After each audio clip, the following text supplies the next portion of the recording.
So, Kate, we decided to create some videos just to explain some things. And really, the way I see the course is really we're trying to get people to separate the person from the behavior when we're dealing with Yeah, difficult behaviors. Do you want to explain that a little bit further? yeah. So all behavior is a form of communication. It is always telling us about what is going on for that person. And depending on how we're feeling and how stressed we are going to behave in certain manners. And we'd all have personal experience where we know that our behavior has gone completely left field because we are so stressed or so something very significant has happened. Some people get there quite quickly because they just don't have the resilience to manage situations, and some people get there quite slowly. The very best leaders in the world are able to manage their emotional response to different situations. So you look at a Barack Obama or someone like that. It's like they've got all the time in the world. They don't get triggered by things.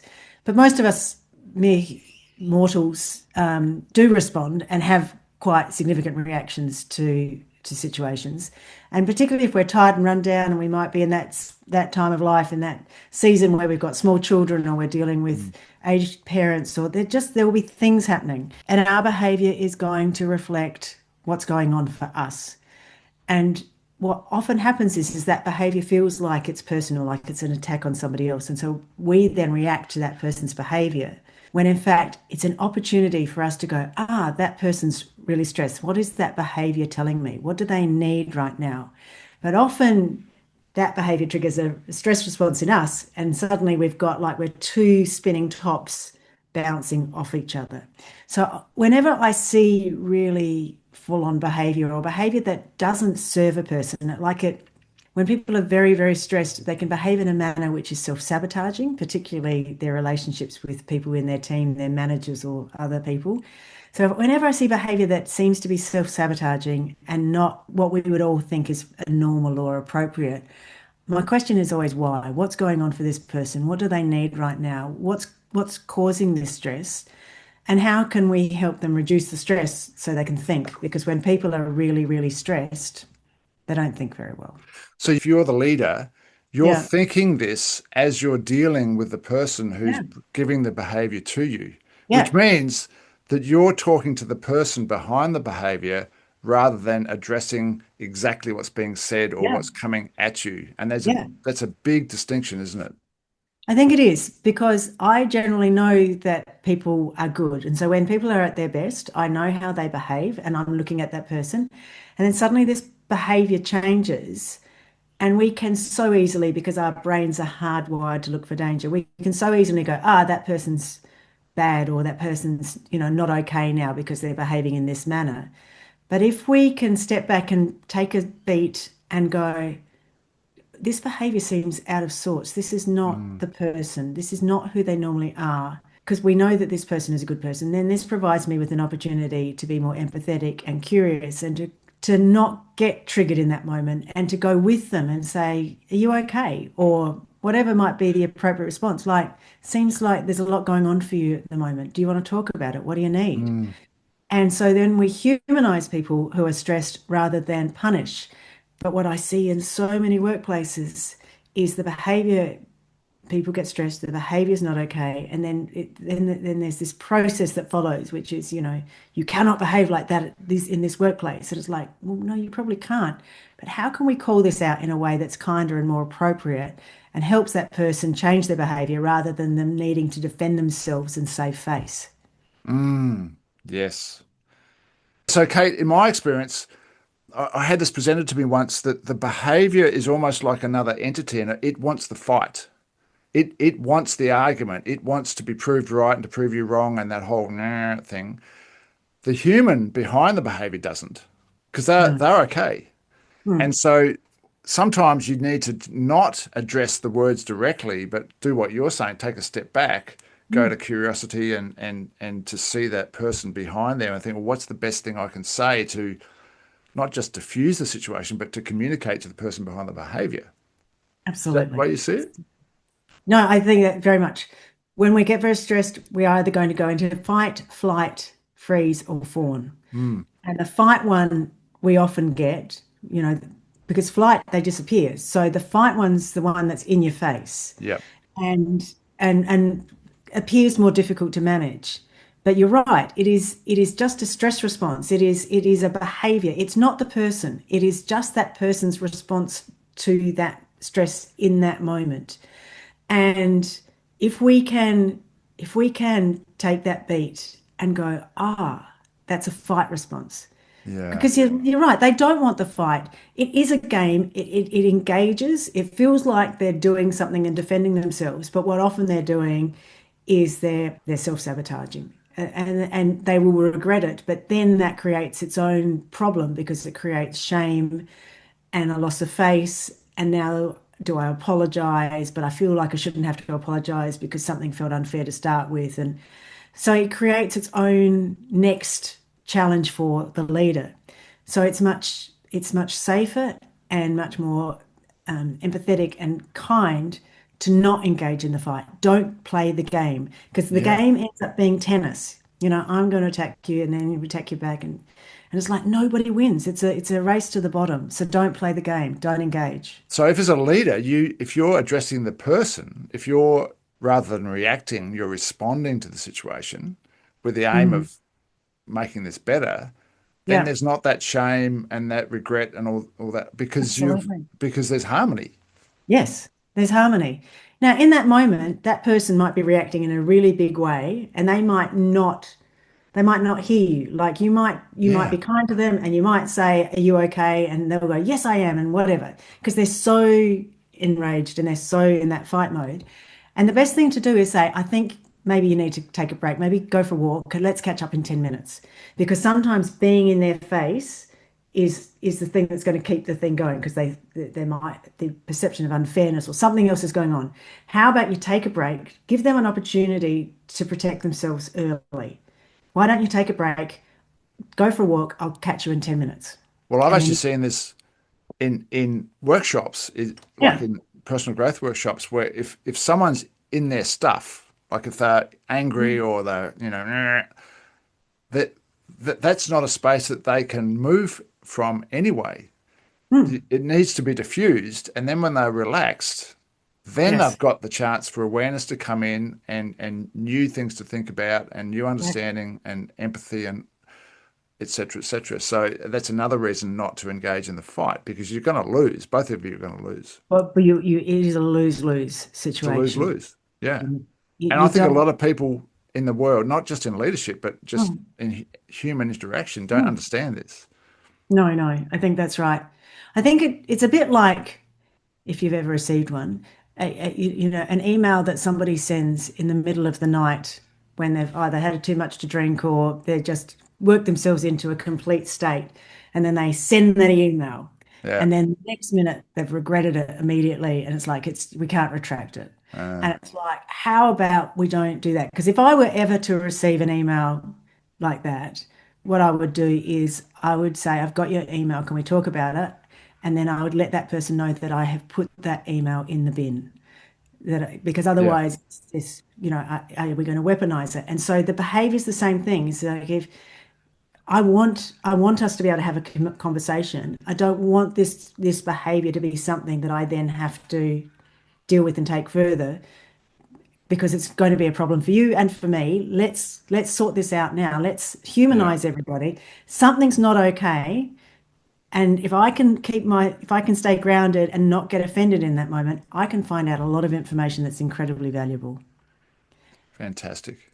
Another big part of this program is the understanding around judgments and the negative effect that judgments have. And it seems to me that if two people are in fight mode, there's a lot of judgments going on. So can you unpack that and tell me Yeah. what role, because we're talking about a leader dealing with someone where there's attitude or words or stuff coming at them, and we're saying go to the person, not deal with that behavior, not deal with the words. But there's judgment is playing out here big time. So do you Yeah. want to unpack Yeah. that? So judgment comes from lizard brains, which is always looking for danger. We are always on looking for danger. And so we see some behavior that we don't like, or this person's acting outside of our tribal norms or whatever, and we judge them because our brain goes, I don't like that. The alert's up. I've got to protect myself.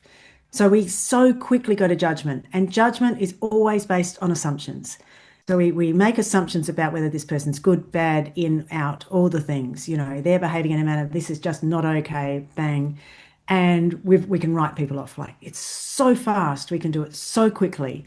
And our judgments are usually wrong. I mean, you can almost categorically say that they're wrong. Assumptions are always wrong, but our assumptions and our judgment means we're thinking in statements. We're not Yep. thinking in questions. You're in judgment mode because your brain has already made a decision about this person. I'm right and you're wrong. I'm right and you're wrong. I'm okay, you're not okay. So I'm right, you're wrong. I'm good, you're not good. And I feel safe in knowing that because you don't fit my norm of what I expect you to look like right here and now. Yep. And we can do that. We all do that. Somebody walks down the street and they're wearing silly clothes or something. It's like, that's an outfit. That's a choice. Like, Yeah, we can yeah, yeah, we yeah. can all do that. But I think it's really important as leaders to be mindful of how are you thinking? Are you thinking in statements or are you thinking in questions? Because as soon as you are thinking in statements, you have gone straight to judgment mode. And if your judgments are wrong, and they usually are, you've basically closed the door to a conversation and empathy and trying to resolve this. You have already made a decision about how this is going to play out. And that makes it very hard for the person that's working with you to recover from this situation because it's impacting on your judgment. Yeah, you've got to Well, say your judgment was wrong. my experience is in any human interaction situation, which is really close to the bone, if I'm being attacked by judgments, I find there's no room to move. Like it doesn't matter what I'm going to say, it's horrible. Yeah, And so if you flip that over, what you're saying is if the person who's giving you the poor behavior, they're in judgment. yeah, And the fight is, well, you're wrong. I'm right, right? yeah, So yeah. so when the fight is on, it's all judgment. All And judgment. it just takes one person to remove the judgment because you've got to remove the judgment in order to speak to the person behind the behavior. Absolutely. So that's the first step. Yeah. And again, I sound like a stuck record, but I just think this is so powerful. And as that video that I did, recalling that workshop that I was in when I couldn't believe just almost everything we think is a judgment. But this is where it's so powerful: is if you become aware of when you're judging. In other words, you're saying statements rather than Mm. questions. And if you've pigeonholed someone as being wrong or this or that, you don't have a space to move. But if you want to change the dynamic, to drop those judgments is a very powerful thing, and it's a paradigm shift Yeah. in operating, and that's what I think the potential is in this program. Yeah. So you've got some notes here saying judgment is about me, but curiosity is about you. So if I stop my judgment, then I become curious. I'm curious about you, Oh, like what's going on. yeah. And so then it's all about learning to become non-judgmental, because if you don't, then you can't. You can have all the content in the world and all the techniques. It's not going to work if you're still judging the person you're dealing with. Is that right? That is absolutely right. So if you are in judgmental mode, you've made a decision. The person knows you've made a decision. The conversation it's going nowhere, and it won't change until one person changes it and changes that dynamic and can say, my brain is thinking this, but I could be wrong. And you can own it. You can own it.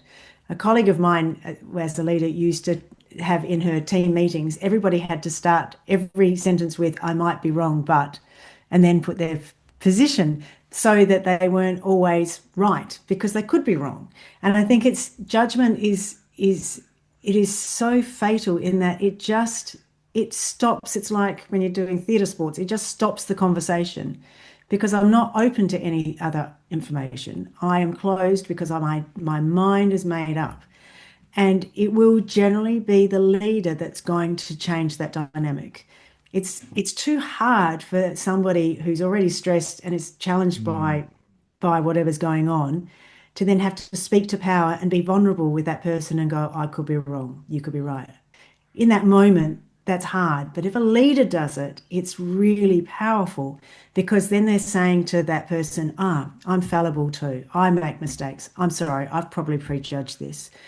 You know, please help me better understand what's going on. Then suddenly you have got connection and building trust and Mm. rapport. Whereas if you hold your ground and you have to be right because you've made the judgment and you don't want to embarrass yourself any further, no one can go anywhere with that. Like we're now both stuck in, we don't like each other, we don't trust each other, and relationships deteriorate. And you see that resistance to apologizing or realizing that you're wrong, that's what the psychologists will say is the ego, right? Mm, And mm, I've just realized the ego is really all about judgments, mm. isn't it? Yeah, It's yeah, all about me. yeah, And so yeah, so it's a powerful thing if you can drop all the judgments and which allow you to then address the person rather than react to the behavior. yeah, Yeah, you've told me a few anecdotal stories of adverse leadership situations inside companies. yeah, And I get you could probably retell some of these or one of these through the lens of judgment. Because what I'm hearing from you when you say, "Oh, there's this one situation and it's just like it's mm. a stuck thing," I guess it's because people are judging each other, or they're stuck in that judgment mode, and they're also stuck in addressing the behavior and addressing the words rather than talking with the person. They're not peopling, are they? They are. They're not peopling at all. And it's really interesting. I deal with this all the time because often some of the behaviors that I walk into would be perceived as quite passive aggressive behaviors. And so people are complaining or they're hypercritical about everybody else in the group. And I've just literally come back from one of those meetings. And it's the group think is this person is bad because they are hypercritical or they don't give eye contact or whatever. And so we've decided that we struggle to work with this person. And so as a group, we've collectively come up with this judgment that this person is bad and they're the problem and we need to get rid of them because that will make life easier. And then when I go in and I start asking questions, and it's sort of like, so why would a person behave in this manner? For what reason would a person self-sabotage their relationship with their team members or senior leadership? What's the benefit? And they all look, oh, there's none. So like, so what else do you reckon might be going on for that person? Oh, well, they seem really scared. And so suddenly we can see the person, and the person is scared and managing issues around self-worth, often high self-esteem. So might be saying, "Oh, I'm really good at this," and beating their chest, but underneath the behavior is saying that they're really struggling. And it's sort of like, so once we unpack some of this and we start seeing the person behind the behavior, there's this sort of like, oh, and now you can see empathy coming, and it's sort of like, oh, now we might be able to work with this person because we better understand them. But this person has been behaving like an other, and we don't like others in this group. We should all be the same. And it's a tricky world we live in. We're much more aware of mental health issues. We're much more aware of neurodiversity and all of those things that play out. And yet we're still quite intolerant about about some of those behaviors. And to be fair, sometimes very defensive behavior is difficult to work with. But we don't help it by then isolating those people more and more and more. How do we connect and how do we work with people? And so I think of Taekwondo. How do you go with Mm. rather than In that people? situation, you've gone in and you're the first person that's asking questions from a non-judgmental point of view and Yeah. talking about the person rather than the behavior, Yeah. being curious, which Yeah. then opens them up to going, oh, I'd never really thought about it like this before, right? Correct. So Correct. then our role is to guide leaders into becoming like that themselves Yes. because it's so powerful.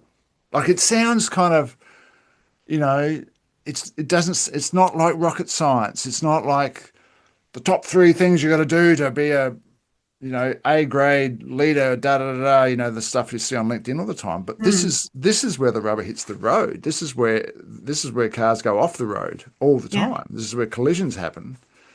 and it's so powerful. So See the person. See the person as a person. yeah. Yeah.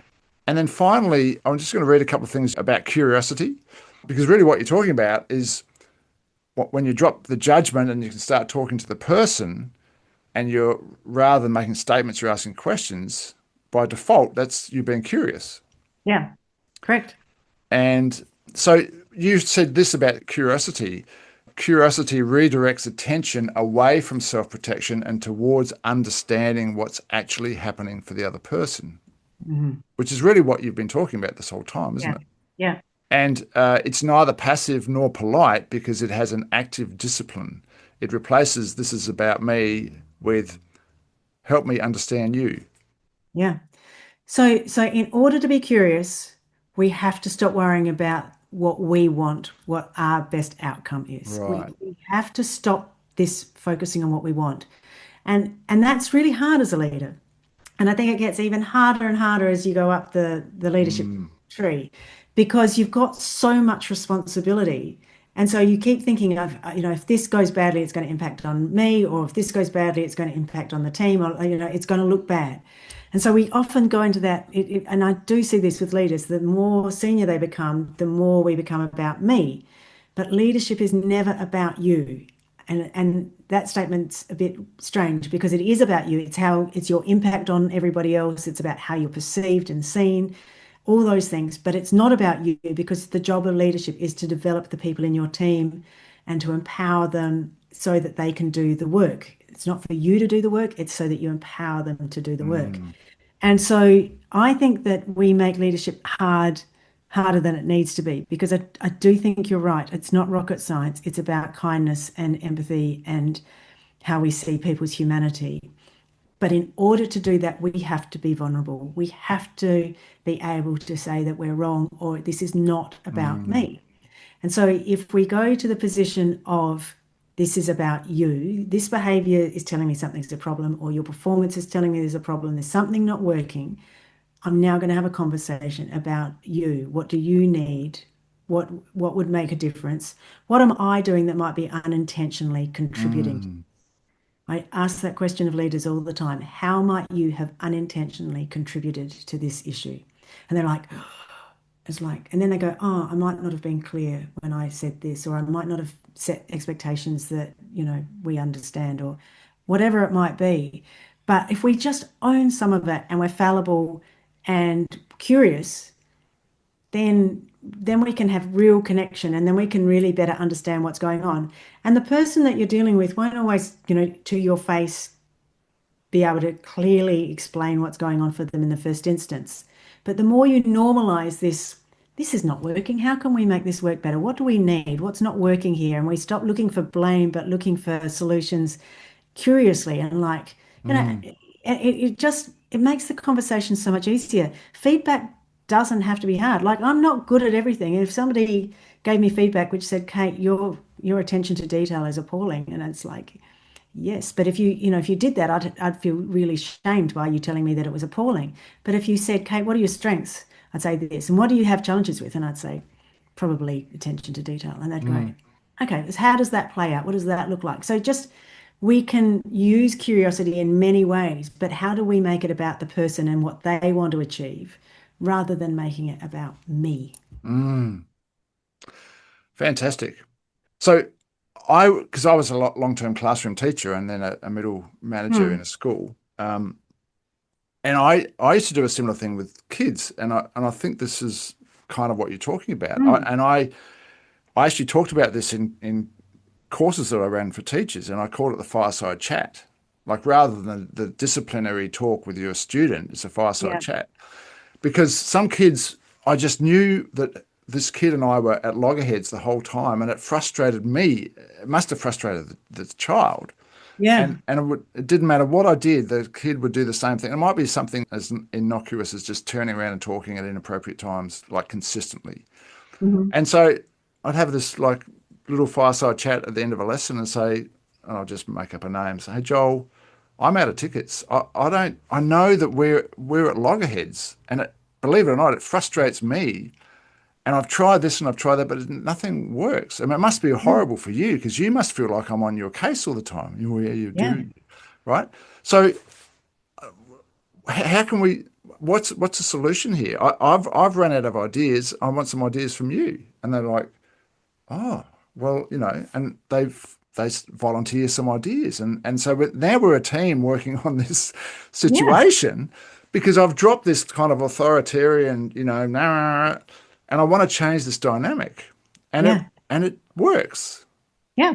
which is everything we've just said. Drop the judgment, become curious, talk to the person behind the behavior, etc., etc. And empower people. Get Empower them to people.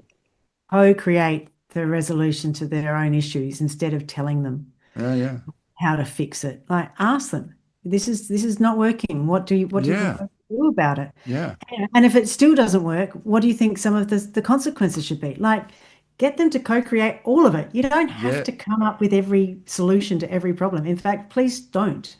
And I Please think don't. I think a lot of leaders assume that that's their role because probably no Yeah. one's ever told them anything else. No. That they've got No. to be in charge of everything and and Yeah. and sort of dominate. The one other thing you said early on, you were saying we've all seen people at their best, and then now they're not at their best. And so, what about that person? I'm thinking someone I was in a faculty with as a teacher once, who was just always negative. Like it didn't matter. Everything that came out of her mouth was negative. It was bizarre, and no Mm-hmm. one ever pulled her up on it. And it, Hmm. it just always was a downer, like, oh, there's year nines and oh, this and just whinging about everything. And yet it was unconscious because as a person, she wasn't a nasty person. No. For any leader that wanted to deal with that, there's not the other side to that, like because it's just a permanent, Mm. stuck record. Mm. So what would you recommend if you were the leader and you Yeah. walked into that and thought, no, we've got to change this? What would Yeah. be your approach? I'd have a one-on-one with them, and I'd say, I can I give you some feedback about how you appear in the workplace because it looks like you're stressed all the time. And if they say they're open to feedback, I would be saying one thing that I've noticed, and it's a regular pattern, is that your way of communicating and connecting with everybody is to share what's not working, like things are not good, and it feels negative. I'm just not sure if you're aware of that, and if that's and if so, how do you want to be perceived? How do you want to be perceived by everybody? Like, because most people are not aware of their behavior. So you're being curious here and non-judgmental. Yeah, yeah. I had somebody in a workshop who I knew people were struggling with, and she was sort of a big personality, and she had some behaviors when she was stressed, where she would sort of really get very tight and sigh loudly and do all of these things. And I saw her in a workshop, and because I saw her, I was able to give her feedback. And I asked her, would she like some feedback about what I noticed in the workshop? And I said, it looked like you were really stressed. And when you were really stressed, your body language went really, really tight, and you started sighing loudly when people were speaking. And she said, did I? She said, oh my God, I didn't know that. And I said, so what would you need to feel less stressed in a meeting? And so she was so grateful for that feedback Yeah. because she said, no one has ever told me that that's how I was behaving. Nobody had ever said that to me. Because, may I say, because they don't Mhm. know how to attack this because they're in judgment, not Yeah, knowing they're in judgment, that's not right. realizing that while you're in judgment, they can't do anything. Yeah. So as soon as I said it, and I said, this is looks like a stress response. And most people's behavior with, when we complain a lot or whatever it might be, it's a stress response. What do you need? Because this is a pattern that I'm seeing. And I said, well, I want you to know because it might be something that you want to do something about. Mm. You might become more aware of it. And then if people are aware of it, they can do something about it, which is always why I say, if I've got food in my teeth, I'd really like you to tell me so I can do something about it. And I come across so many people whose behavior is challenging the rest of the team. And then when, I eventually do some work with them and they've had some feedback from the leader about what's going on. And then suddenly they're like, why didn't anybody tell me? So I think we live in this fantasy really that people are self-aware of the behavior that they're engaging in, particularly when they're stressed, and are not aware. They are not aware of their behavior. And it is clear as kind. If you're seeing something and it's a pattern and this is negatively impacting on this person's brand within that workplace, I think it's kind to call it out. But you've got to do it But in a way that's curious, not judgmental. yes, calling, and that's the thing. I think people may have heard of the term calling it out, but they don't Mm. know what it means to call it out non-judgmentally. No, that's right. So you've given some great examples there. So thanks for that. And hopefully that's Pleasure. been really useful. All Cool. right. I'm sure we could rabbit on about this again, and we may well do, but we'll leave it there for now. Thanks, Kate. Okay. No worries. Thank you.